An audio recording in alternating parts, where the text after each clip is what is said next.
My name's Jamie Douglas, and alongside Gareth Powell, we co-manage the Polar Capital Global Healthcare Trust, which we effectively call PCGH.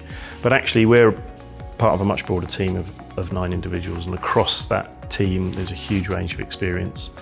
A lot of us have scientific backgrounds, but also industry and also financial backgrounds as well. So very, very broad, very diverse, and hopefully that will hold us in good stead as we look to the future.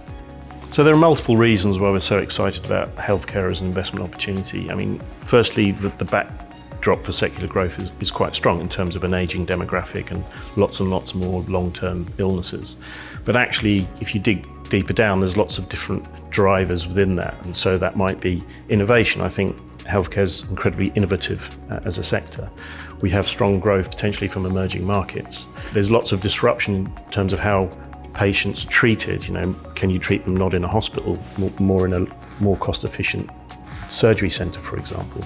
Prevention is another key opportunity as well, and also outsourcing, this idea that companies stick to the knitting and actually they outsource non-core activities. So there's lots and lots of secular drivers within healthcare that are super exciting, but actually if you then take a more myopic lens, in the short term there's also lots of other things that we hope to expose ourselves to in terms of growth opportunities, and that could be, as I said, new product cycles, that could be mergers and acquisitions or consolidation, and actually on the fringes things like artificial intelligence and machine learning. So I think I'm trying to say this idea that we're incredibly diverse, and it doesn't really matter what the regulatory, political or economic cycle is like. We should, in theory, be able to find interesting opportunities throughout those different cycles.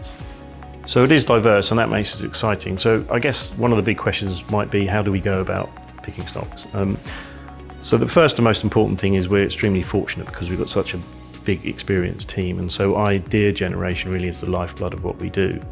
But we also like taking ideas from external sources, so that could be companies themselves, conferences, or sell-side broker research.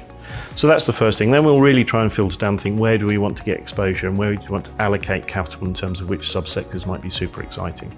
And that might in any given time period be biotech or pharmaceuticals, or actually it might be facilities or medical devices. And then we really get to the interesting part of our job, and that's the companies themselves. And what we try and do is really find out where there's a disconnect between the current valuations and the intrinsic value. And really we do that by looking at where the market doesn't necessarily appreciate where there's upside to revenues that may be driven by new product cycles, for example, and then hopefully ultimately that falls down to upside to profitability. We have valuation within our process, but that really hopefully gives you a sense of how we'll get from an idea to hopefully and eventually an idea that might make it into the portfolio. So in terms of trying to add value and trying to generate alpha, the most important thing is idea generation, and that's where we're very fortunate because we do have a broad and experienced team. But second to that, I think conviction in process is super important. And you've got to be humble, obviously, because things can go wrong and you can get it wrong. But actually, if you have high conviction in your process, then that hopefully should hold you in good stead over the long term.